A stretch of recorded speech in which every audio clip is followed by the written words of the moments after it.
I'm Ann Reardon and this is an episode of Debunking.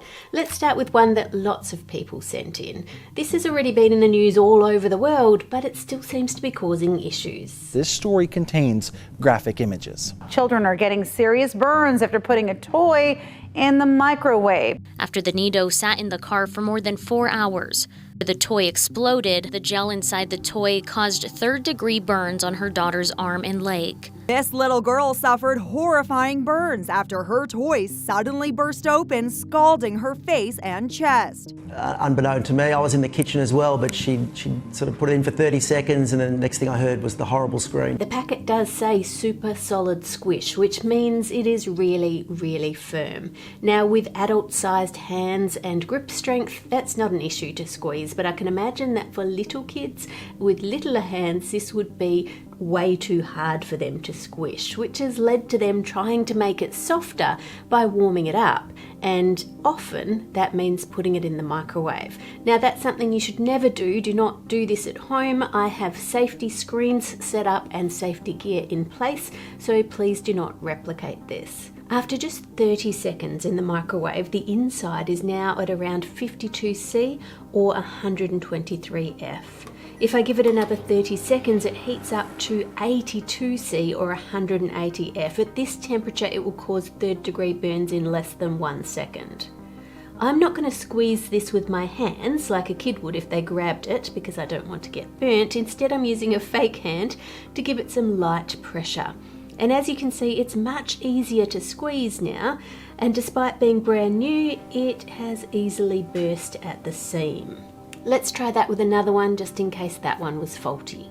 The inside being really hot is going to start to melt the plastic shell and make it weak, especially at any of the joins, so it can easily burst, releasing plenty of that hot goop.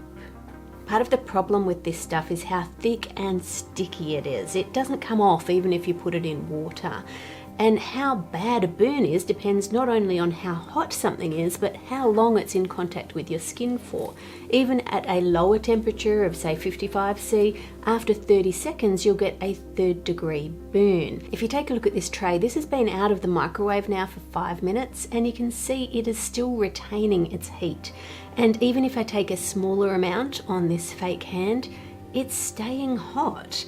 So the number one priority here would be to cool this down, which is true if you're in the room with anyone who gets a bad burn. Your number one thing you need to do is have cool running water on the burn. I'm not meaning cold, not icy, that'll do more damage, just cool running water gently running over that burn, and it needs to be for 20 minutes. I know that's really hard if you've got someone who is with you in pain or screaming, but it's much better if you can keep them in the cool running water while an ambulance comes to you than if you just put them in the back of the car and drive to the ER, because all of that time in transit, that burn is getting deeper and it's getting worse. So keep it under cool running water. I hope none of you ever have to do that. My advice to parents in this case is don't buy those toys for any kids who are younger. So the main ones getting burnt seem to be around the age of 7 and 8. So wait until they're teenagers if they still want them at that age. Otherwise, they're not really suitable for little kids. If you do have kids in that age bracket, please do have this discussion with them and warn them because burns are horrible. All right, moving on next. The number one asked question in the 3D printing community: can 3D prints be used with food? Are they food safe? There are so many free designs online for things that you can download and just print to use in your kitchen. And for things like this bag clip, which has been downloaded nearly 28,000 times, because it doesn't come in direct contact with food, it will be fine. But for other things like this chewing gum dispenser, which I'm using with M&Ms, it is touching the food. So then there's a few things that we need to consider. Firstly, is the filament that's being used and all the dyes and additives in that filament safe for food contact? Secondly, can it be washed to get rid of bacteria? Thirdly, the nozzle itself, does that have any heavy metals in it and is that being transferred onto the filament? And lastly, what about microplastics? So that we can run some experiments, Bamboo Lab have kindly agreed to sponsor this video, and they have sent us this amazing P2S AMS combo. It prints really fast and it is so easy to unbox and set up that I'd absolutely recommend it for anyone who is new to 3D printing, and of course if you're upgrading you will love this one. And for our experiments, they have also sent us their PLA Pure filament, which has been EU Food Contact certified. So that answers the first question. This filament is safe to come in contact with food. There's no dangerous chemicals in it that are going to leach into your food. So that means all of the hundreds of cookie cutters that are on MakerWorld can be printed in PLA Pure and safely used. At least once. We'll have to answer all the other tests if you can use it multiple times. So what if I wanted something that I could use again and again? If you remember in the last video, we had one of the ice cream machines failed because the paddle in it didn't come close enough to the edge, so you ended up with this thick icy layer and icy chunks all the way through your ice cream. Well, if you've got a 3D printer, you can design your own items. So if I design a new paddle that fits a whole lot better, then I can use that in the machine instead. And now it is close to but not touching the edges, and we end up with a much smoother ice cream mixture. But now if I take that dirty paddle and put it in the dishwasher, it can't handle the heat. So it has kind of warped. It's no longer usable. So if we can't use heat in the dishwasher to kill bacteria that may have been on it, how are we going to be able to reuse our food contact PLA items? It has been said before that because 3D prints have little layer lines in them from the way it's been printed, bacteria could get caught in there, and so you need to use an epoxy resin to smooth out the print to get rid of those layer lines. The resin does do a really good job of smoothing it out, but depending on the resin you use, you may need to leave it for over a week to cure. You have to make sure the resin's food safe, and there can be a lot of safety concerns for actually handling the resin when you're putting it on itself. There are other people who say you don't need to do that because if you can see those layer lines with your eyes, then water can get into those layer lines. It's not like they're microscopic and it can wash any bacteria out. So I think we're going to have to run some tests. And for that, we're going to need some objects printed in the PLA Pure. And then I want to compare them to things we often have in the kitchen, so some plastic containers and some metal spoons. When you think of bacterial contamination coming from food, what foods come to mind as something that would be particularly bad? For me, it's raw chicken. So I've got some chicken mince and I'm going to bury all of these things in the raw chicken and leave them to sit at room temperature for 1 hour, which is totally not recommended. I've drawn a line down the middle of these nutrient agar plates, and on one side I'm going to swab before we wash them, and on the other side we're going to swab again after we've washed them. For test number 1, I'm washing in warm soapy water for 30 seconds using just normal dish soap and giving each of them a rub and a shake in the water, and then swabbing each one with a sterile cotton tip that has been dipped in cooled boiled water. For test number 2, they're being washed in the soapy water just like they were the first time, and then put in a bleach solution and left to soak for 2 minutes. Then I'll swab each of those and put that onto the second half of their plates. And for the last test, these ones are all going in the dishwasher, which I know is going to warp the PLA, but it is how most of us wash the rest of our dishes. So I want to compare how effective that is at getting the bacteria off the spoon and the container.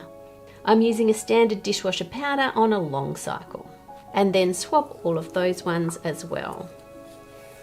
And then we need a control plate. So this is just using a swab of the cooled boiled water to make sure that we don't have contamination just from the room. And then we're going to incubate those at body temperature for 24 hours. Now, to be food safe, it doesn't have to be sterilised, which means to kill all the bacteria, so there's none left. For medical grade things, that's often what you need. But for food grade, it just has to be sanitised, which means that you have reduced the number of bacteria down to a safe amount. So let's take a look at the results. This is the control, and as you can see, we've got a clean plate, which is what we wanted from the control. Now for the ones that were washed in soapy water, starting with the metal spoon. Before, there are too many colonies to count, and after, there's none visible, so that's great. For the plastic container, there's plenty before, and after we've got a few colonies starting to grow. And then the PLA, there's plenty before, and after looks better than the plastic container did. For the ones soaked in bleach, all of them were blank, so it was obviously very effective. So that leaves the dishwasher. Before, the metal spoon went through the dishwasher, and afterwards. A big difference there. The plastic container before, there's heaps, and after, again, we've still got some colonies growing. And for the PLA, the dishwasher was highly effective, but it warps the prints, so it's just not suitable. Now, if we leave those for another 24 hours, you can see now that both the metal spoon and the PLA washed in soapy water now have some colonies starting to grow. So because you can't use heat for PLA, it would be wise to wash your prints that are going to be in contact with food in warm soapy water and then give them a 2-minute soak in the bleach solution, just to be safe. And our results actually matched up with the results from a study done in the US over a 4-month period. They printed all different prints with all different layer heights and did very similar testing and found the same thing.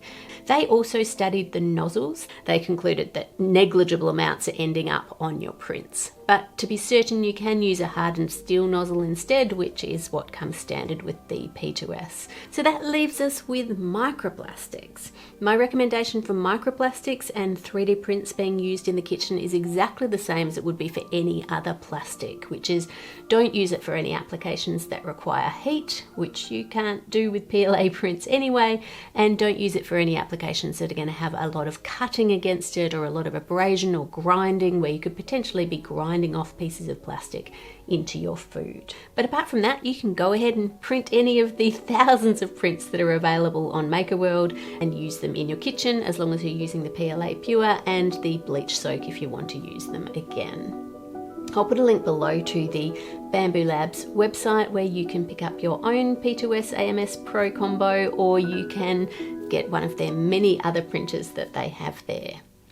Next, this question caused me so much frustration. I've been working on this one for months and you'll see what the problem is. Did you know that you can easily make homemade puffed rice using 2 ingredients? It couldn't be any easier. You just need to heat up some salt or sand and add your rice, which will puff up. The salt can be reused and the puffed rice will be shelf stable, allowing you to store it in a jar. Surprisingly, the rice won't be salty at all, so you can enjoy it with milk or mix it with a few ingredients to make absolutely delicious puffed rice bars. Christian and Roy sent that one in saying that they tried it and it didn't work.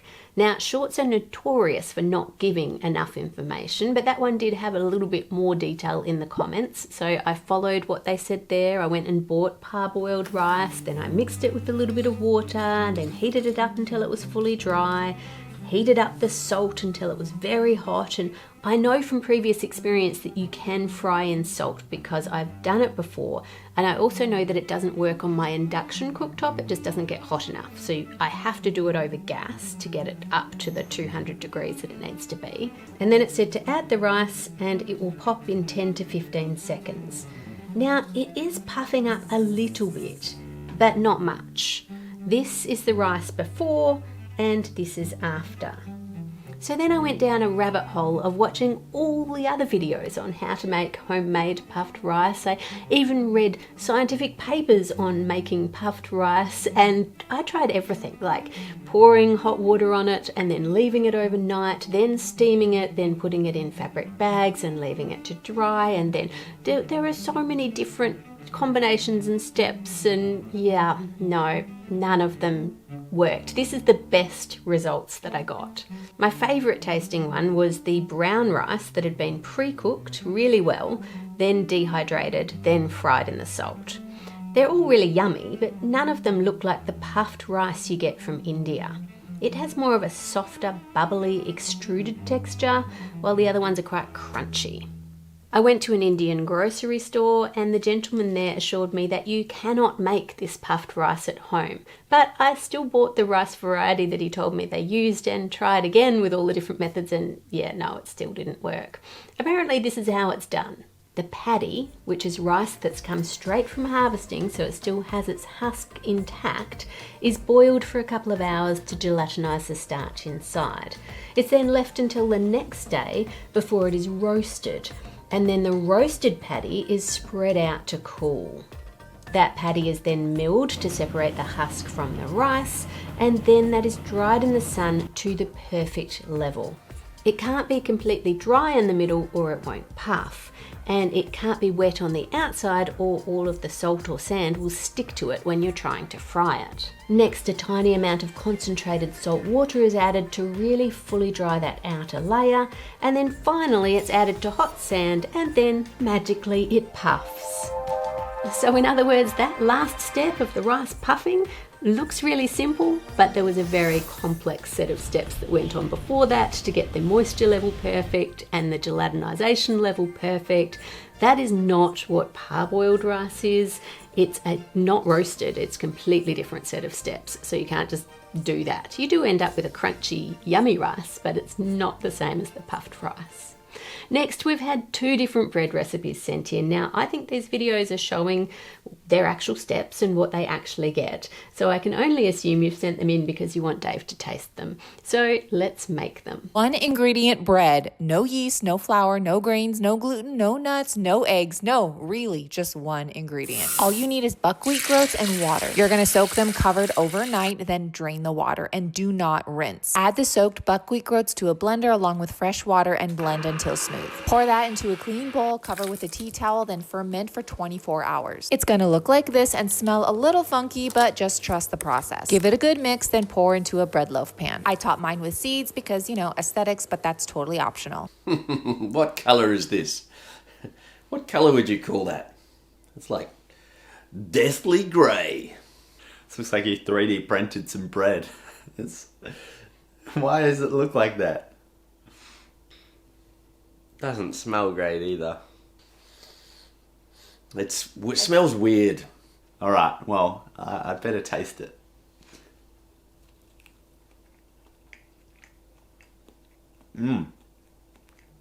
Oh. Oh, that is bad. Oh. Oh. I don't like it at all. Ah!